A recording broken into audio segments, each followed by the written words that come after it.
وان شاء الله تبقى ايه خير. النهارده كان في مؤتمر صحفي للمستشار مرتضى منصور، ودي النقط اللي حابب اتكلم فيها. وزي ما كلنا شفنا المؤتمر وتابعناه والتغطيه بتاعته، يعني للاسف الشديد برضه ما طلعناش بحاجه. للاسف الشديد هو بيتكلم عن نقطه ان هو عايز يشيل لقب المعزول، وهو اعتذر لغايه لما يطلع الحكم يعني حكم المحكمه في الاستشكال اللي هو مقدمه على الحكم بتاعه. ودي مشكله كبيره جدا، هو بيحارب على مكانه.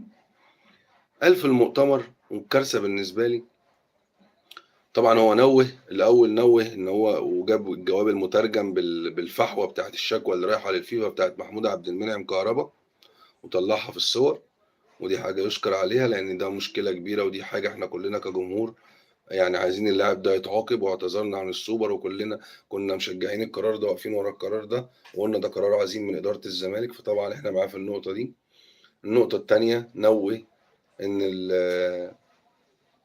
النائب سليمان وهدان عضو مجلس الإدارة ما حضرش 3 جلسات ورا بعض، وهو كان طبعا بيقول له محترم وبحبك، لكن ما حضرش 3 جلسات ورا بعض، ويبقى كده هيشطب عضويته.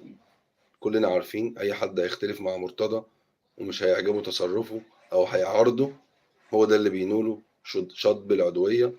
ودي المشكلة الأكبر. أنت لازم تبقى قاعد خدام لكلام الرئيس. سليمان وهدان أول واحد قال نبعت قرار العزل ونعمل قائم بالأعمال ونمشي النادي عشان نصير أموره. طبعا الكلام ده مش على دماغ مستشار مرتضى وعلى بقية الأعضاء اللي هم ماشيين وراه، أحمد مرتضى وجمال عبد الحميد وعلاء ميلد وخالد لطيف، اللي ما بيتكلموش خالص في وجود المستشار مرتضى. دي المشكلة التانية، فكلها مشاكل. المشكلة التالتة والأكبر بقى التنويه اللي عمله هو، يعني في حتة الغلط على كابتن أحمد الأحمر.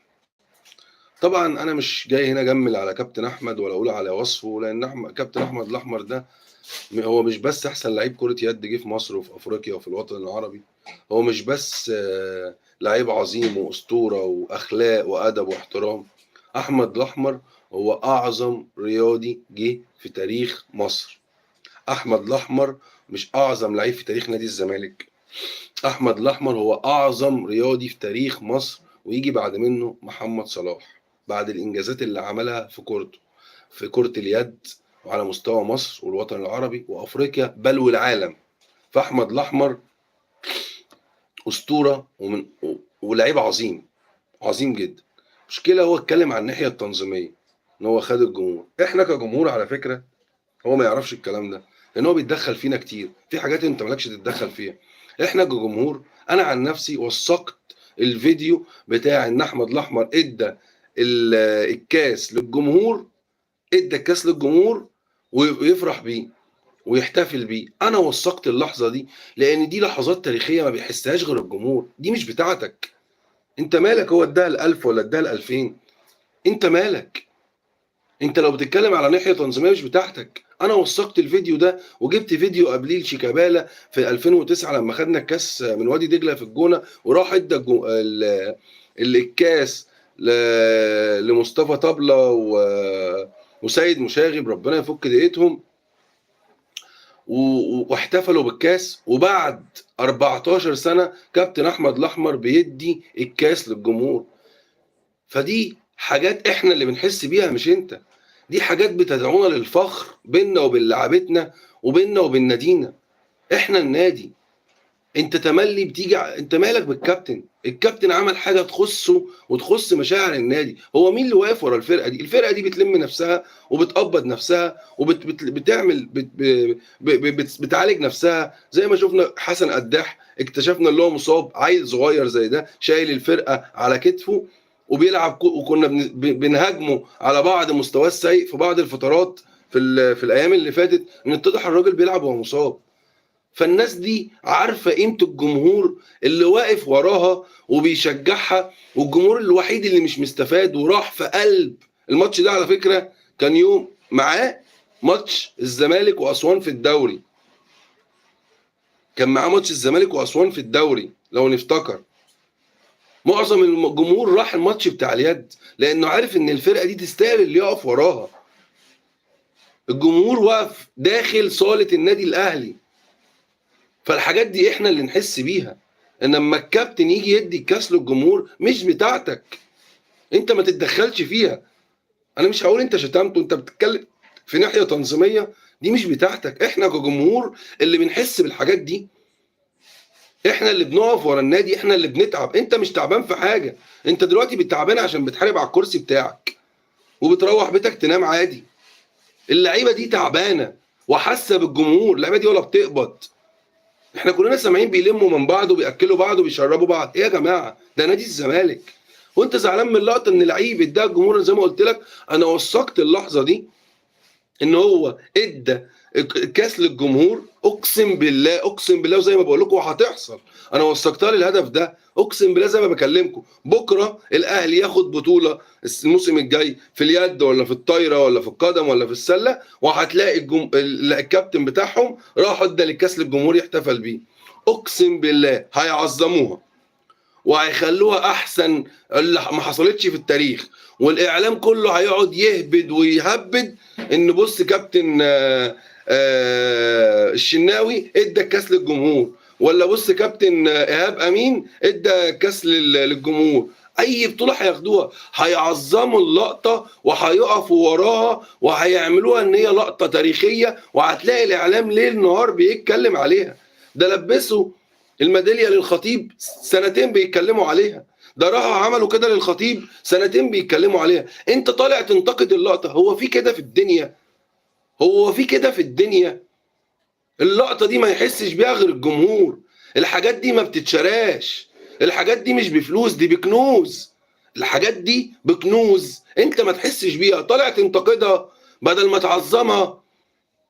الحاجات دي انا كتبت عليها: نحن من يرسم الخطوط، اشياء لا تحدث الا من ابناء الملكي. ومنزل الفيديو هنا شيكابالا وهو بيدي الكاس للجمهور في 2009، وكابتن احمد الاحمر وهو بيدي الجمهور دلوقتي، لانه حاسس بقيمه الجمهور، حاسس بالجمهور اللي واقف وراهم وبيدعمهم. اللعيبه دي اقسم بالله لو ما في جمهور ما تعمل حاجه، عشان بس تبقوا في الصوره.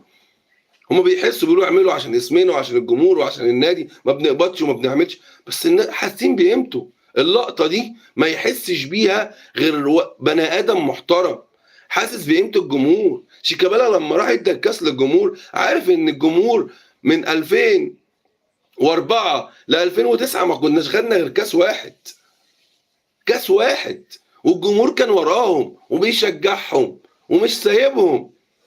فلما انا اروح ادي الكاس للجمهور يبقى انا كده بعزز الجمهور، بعلق الجمهور بيا.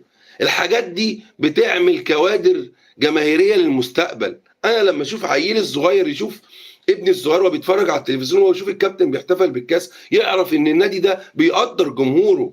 الجمهور يزيد حاجات اكبر من انك تفهمها، حاجات اكبر من انك تتكلم عليها، طالع تنتقد. هو في كده في الدنيا؟ هو ده مؤتمر لايه؟ هو المؤتمر ده كان لايه؟ بدل ما تحط لنا رتوش للي هيحصل في نادي الزمالك الفتره الجايه وتقول لنا المشاكل هتتحل ازاي، لا الدنيا تخرب وعلينا 100 مليون واشربوا والبسوا واخبطوا دماغكم هو في كده في الدنيا يا جماعه؟ ده الزمالك في الاخر تقولوا انتوا بتأيدوا ومعارضين وبحب وبكره؟ لا، مفيش كده في الدنيا. ده مؤتمر كل يوم والتاني مؤتمر أسوأ من اللي قبله. احنا لما بنسكت بنبقى احسن من كده بكتير، لما بنسكت بنبقى احسن من كده بكتير جدا جدا جدا. لكن في الاخر انتقد لقطة لو اتعملت من الفريق المنافس هيتعمل عليها كتب ومجلدات وصفحات، وتلاقي الاعلام ليل نهار بيتكلم عليها وبيتفرد لها حلقات في التلفزيون والمواقع ان الكابتن بتاع النادي يسلم الكاس للجمهور، واحنا طالعين ننتقد اللقطه. انت مديهم من الالف واحد. ويا سلام لما الكابتن لما الفرقه بتاخد بطوله بنشكر احمد الاحمر، والفرقه لما بتخسر بطوله بنشتم. يا باشا يا فندم، الفرقه دي خسرت 5 بطولات. الفرقه دي 5 بطولات ايه؟ دي خسرت البطوله العربيه وبطوله الدوري وبطوله الكاس وبطولة السوبر والبطولة بتاعت افريقيا اللي هي كانت اول الموسم 5 بطولات، والسوبر الاخيرة دي كمان، لا السوبر 5، خسرنا 5 بطولات، خدنا بطولة بكفاح الرجالة مش بالمشرف، لان لو بالمشرف كنا خدنا ال5 او خدنا 4، لان التارجت بتاع الفرقة دي كده، مستوى الفرقة دي بيخليها تاخد كده، ففعلا الفرقة دي هي اللي جابت البطولة. لما يكون المشرف على الصالات اشترك يعني 5 يد و3 طايرة 8 و3 سلة 11، صح كده ولا انا غلطان؟ و7 قدم 18، وتيجي من ال 18 بطولة دول تاخد 2 طايرة، واحد كاس افريقيا في كاس الكؤوس في اليد 3 من 18، يبقى ده فشل. نادي الزمالك يبقى ده فشل. احنا فرحنا بالطايره وبدوري وكاس وفرحنا بالبطوله دي لان الوضع صعب، لان حاجات ما نحلمش بيها في وضع مبهم. فحضرتك طالع تنتقد في كابتن عمل نقطه شبه دي، اسف، انت بتزود المشاكل على نادي الزمالك من كل الجوانب، وبتزهق حتى الكباتن واللعيبه ما يقعدوش عندك، اسف. النقطه الثانيه